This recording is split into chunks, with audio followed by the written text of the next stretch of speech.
Hi guys, Keith with Arkenberg Farms. It is now the right after the 4th of July weekend, and I was out here in my U-pick patch here, weaving up my tomatoes like I've been doing. I haven't seen what I did with them this year. It's Florida weave. Check it out, it's a couple videos ago. But I saw the beginning signs of a new pest out here, and I'll just show you real quick what it is. Right there. That is the pest. And I even found one. I'll show you here in just a second.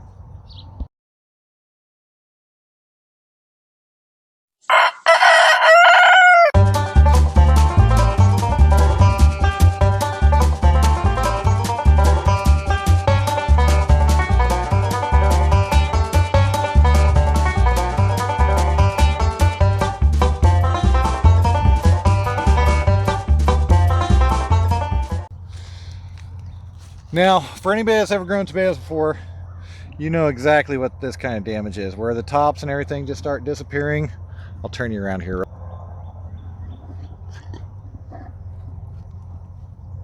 So that's the kind of damage I'm talking about. We'll even zoom it out. There we go. Everything on top just starts ending up missing. I spotted it there. And back down here. And there's another spot over here. So, what that means is I have a giant hornworm in here, if not multiple of them. And just so happens, I actually found him. You see him? Right there. Just as silent as can be. Now, if you can find them, you can pick them off, feed them to your chickens. They do love them. But majority of the time they are very, very, very, very hard to find. Like, I took quite a while to actually find this little guy. There is also another pest that I've spotted in here as well. They're a lot harder to find. The damage is much less, especially when they're still small. Spotted them down here, so I'm trying to see if I can find some damage. But they are the corn earworm. They're actually corn ear, like they eat into the ear of corn. They actually don't live this far north up in Kansas, but what they do is they travel in on thunderstorms that come through, and the moths come in and then they lay their eggs here and they eat them. That's why anytime you buy organic corn, 98% of the time the top about an inch or two is cut off, because that's where the worm's boring around. With tomatoes, they'll bore in one side, go out the other, ruin the tomato, and keep going. I spotted one earlier. Probably going to be pretty hard for me to find one because they're so small. I mean, right now we're talking, I was out here on one of these leaves. I mean, it's not even the size of this stem right here. So we're talking really small. Only about that long. So how about I'll just put a picture in right here.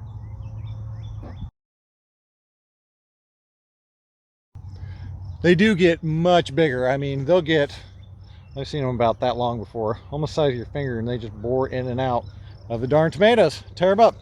So this is one of the few things we actually use an organic product to treat.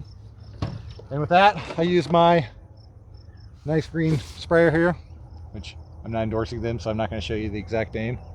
Nice little 18-volt thing here. Defender. It's a Mr. Fogger. It's cold, so it blows it out nice and fine. Does a really good job. I typically use BT. I'm trying to remember. I think I ran through here and did BT. I'd have to go back and check the records. But I might not have. But for this first round, I'm going to use spinosad. Spinosad, if you're not familiar with it, is a bacteria. Bugs eat it, kills them. Works on a lot of them. Bugs can also develop resistances really quickly to it. And it even has limitations on how many times you're supposed to use it a year. Like on basically cucumbers, tomatoes, and all this stuff. It's like 6 times a year. The good thing about it is that it has an exclusionary period of 1 day to harvest, which is actually one of the longer exclusion periods that you'll run into with any organic products. Most of the time, it's 12 hours. Usually, sun hits it over the afternoon, it's gone. That's why I usually try to hit in the evening. Also, I try to hit in the evening because the honeybees are gone and most of my blooms are already closed by now. Same thing over with the cucumbers as well. The majority of my blooms are closed. I'm going to hit them as well. It's allowed as a listed product. And it also will work for cucumber beetles, cucumber beetles apparently, which I've had quite a bit out here, but they have not been as devastating as they usually are. Usually they will completely wipe out my whole entire row before it takes off. Like in the high tunnel, I can usually get them to go weave up the string, but I never get them to go more than down about 6 inches or so before the whole entire cucumber house wipes out. But this year I might have actually trapped them in my U-pick area because I've got plenty of food out here, and they're all coming in apparently from the south where the wind's blowing through, or the north, I don't know. Either way, go ahead and show you the product here that I'm using, and then just show you the little quick technique I use to spray. It ain't too much. So here is a product I'm using. Spinosad, and it is 0.5% of A and D. Mix it per directions, and it has a 1-day exclusion from harvest. So for spraying, like I said, just using my sprayer here. Pretty simple. I just pull the trigger, wait till I see it coming out, and just fog the plant.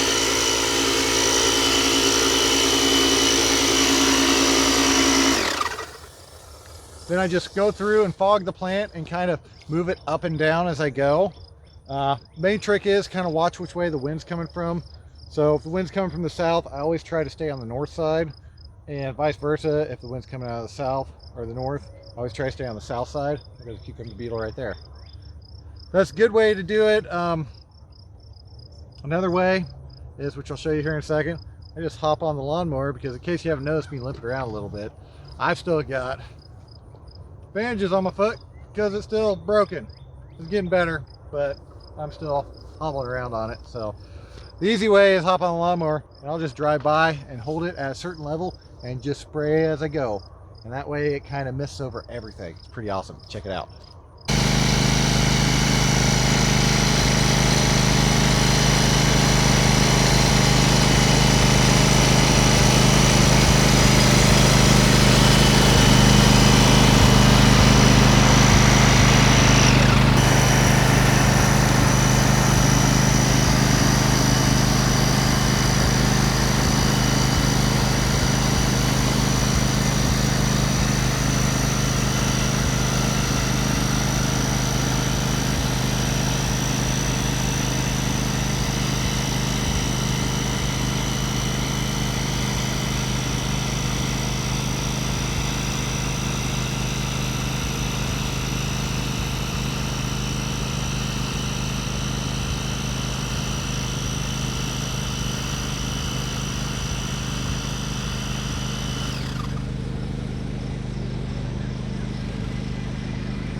Now, the use of organic products to kill your flea beetles or cucumber beetles or caterpillars, worms, what have you, is one of the few things that is very rarely, if ever, talked about in organic production. A lot of people are ashamed of doing it, but it is a necessary means to control an insect population when it gets out of control.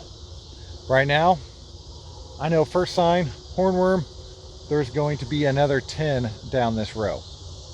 I think there's ways you can find them that I've heard before, using a black light at night, Supposedly they glow or something. I don't know. I've never tried it. Corn earworms, on the other hand, when they come in even harder, and they will decimate. You'll get maybe 25% of your tomatoes of the good size slicers and heirlooms, because once they come in hard. I don't know what it is.